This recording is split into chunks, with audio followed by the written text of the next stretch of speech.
O Grêmio e o Flamengo não vão trocar de técnico esse ano, então, né?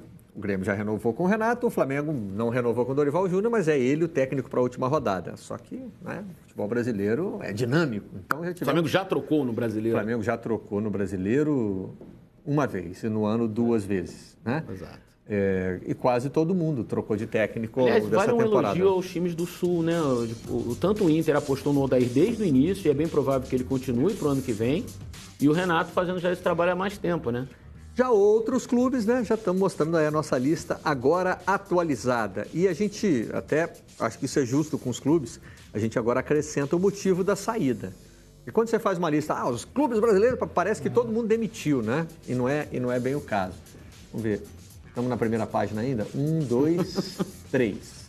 Até aí temos 3 demitidos. Começaram na segunda rodada, né? As mudanças de técnico. Mas tem alguns que pediram demissão para ir para o outro clube que demitiu o técnico. Tem isso também. São 3 que eu contei até agora? Sim. Então, 4, 5, 6, 7, 8, 9, 10 até a segunda página. E houve uma epidemia aí de parada para a Copa do Mundo, né? Logo depois da parada da Copa saiu um monte de gente. 11, 12, 13, 14, 15, 16, 17. Então, das 29 trocas de treinadores no Campeonato Brasileiro, 17 foram decisões dos clubes, a última ontem. Marcelo Oliveira. Você sabe que a gente, na reunião do programa, alguém fez uma brincadeira. O Fluminense vai demitir o Marcelo Oliveira para criar um fato novo? Perguntando assim como se fosse uma coisa absurda. Ontem, você sabe que eu saí do Maracanã quarta-feira com a sensação que ele ia sair depois do jogo. Eu achei que o Fluminense ia demitir ele à noite mesmo. Ele não ia nem para a coletiva. Eu tive essa sensação pelo que eu vi no campo, assim, pela situação do campo, né? Como o Fluminense jogou, o estado de ânimo dos jogadores. O jogo acabou, o jogador desabando, tipo, quase que entregue. Mas isso é causado pelo Marcelo, pelo atraso de salário, pela limitação técnica? Sabe, quando, normalmente não concordo com isso, mas nesse caso, na minha insignificante opinião, na minha insignificância, eu teria demitido o Marcelo Oliveira no momento quando ele entregou a escalação para o jogo de quarta-feira. Eu achei inacreditável.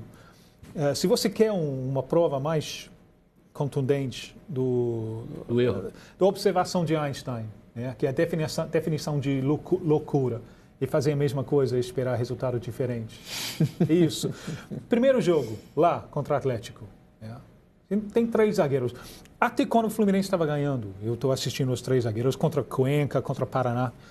Tem 3 para marcar um. Né? O Atlético vem com o Pablo. É um atacante tecnicamente bom, mas lento. Não, você não precisa 3 para marcar ele. Né? Ele não é enfiado por trás da linha. Então, você tem 3 para marcar ele. Quem está livre? Nas costas das alas. Né? Você tem Nicão e Cirino. Fizeram uma festa lá. O Fluminense foi com muita sorte que só perdeu 2-0. Quando eu vi que quarta-feira ele ia fazer a mesma coisa, isso é inacreditável. Eu falei para um amigo lá, esse jogo se define nos primeiros 5 minutos. Não porque eu sou gênio, muito pelo contrário, mas porque a escalação foi a auge de loucura, de fazer exatamente a mesma coisa. Então, quando ele está tão perdido assim, obviamente a situação de salários atrasados não ajuda, mas quando ele é tão perdido assim para cometer um erro tão grande, tchau. Eu vim pensando, Marcelo, assim, eu sabia que o Fluminense seria um tema importante no programa hoje, e me ocorreu assim, o Fluminense tem, digamos, 2 gerações de torcedores que não viveram o que estão vivendo esse ano especificamente. Porque em 2009, quando o Fluminense esteve ameaçado de ser rebaixado, e teve muito ameaçado, mas transformou aquele provável rebaixamento em algo épico, em algo vitorioso.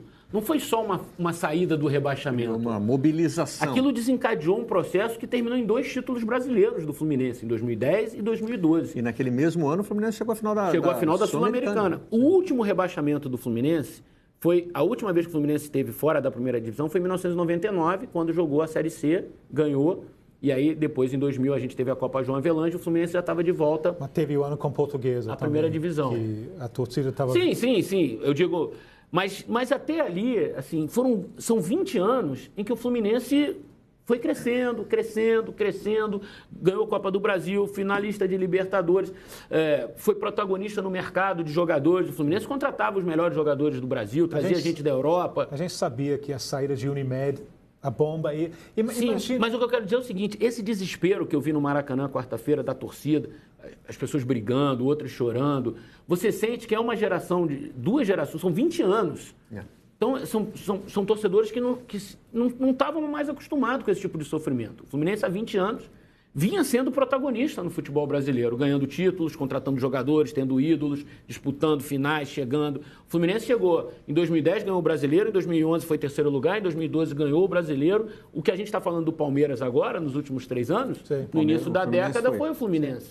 Então, quando chega numa situação dessa, de você ficar 8 jogos sem fazer um gol, não é sem ganhar, não. É sem fazer um gol. Bate um desespero no torcedor, é natural. O torcedor do Fluminense hoje está apavorado. E é natural que esteja, porque a situação é ruim e porque nos últimos 20 anos desaprendeu a sofrer. E o cenário que está construído para o último jogo não é bom. Porque é um time que chega sem confiança para um jogo decisivo. O Moreno... Ele só tem a perder... O Fluminense não tem a ganhar, não vai sair do Maracanã domingo comemorando. O Fábio Moreno, que vai dirigir o Fluminense, Fábio Moreno, ele é um cara assim que o Abel confia demais. Ele trabalhou com o Abel acha até que pode ser que seja o único jogo do Moreno à frente do Fluminense, porque acho que para onde o Abel for, deve convidar o Moreno para ir com ele. O Abel confia demais nele, assim, é um cara muito competente. Agora, é um jovem que vai estar com uma batata quente na mão, né? Sim. Imagina o que vai ser, o caldeirão que vai ser o Maracanã.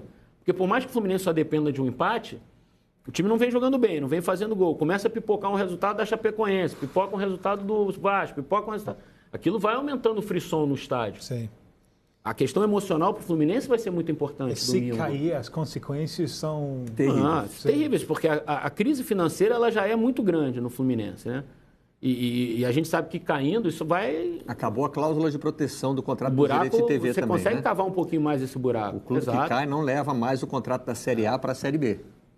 Sim. Vai renegociar. O melhor ativo do Fluminense se machucou, que era o Pedro. Sim. Então, isso tudo ajudou a ter esse fim de ano desse jeito, né? Eu acho que isso está chegando. Desde a saída da Unimed, a gente está imaginando um cenário assim.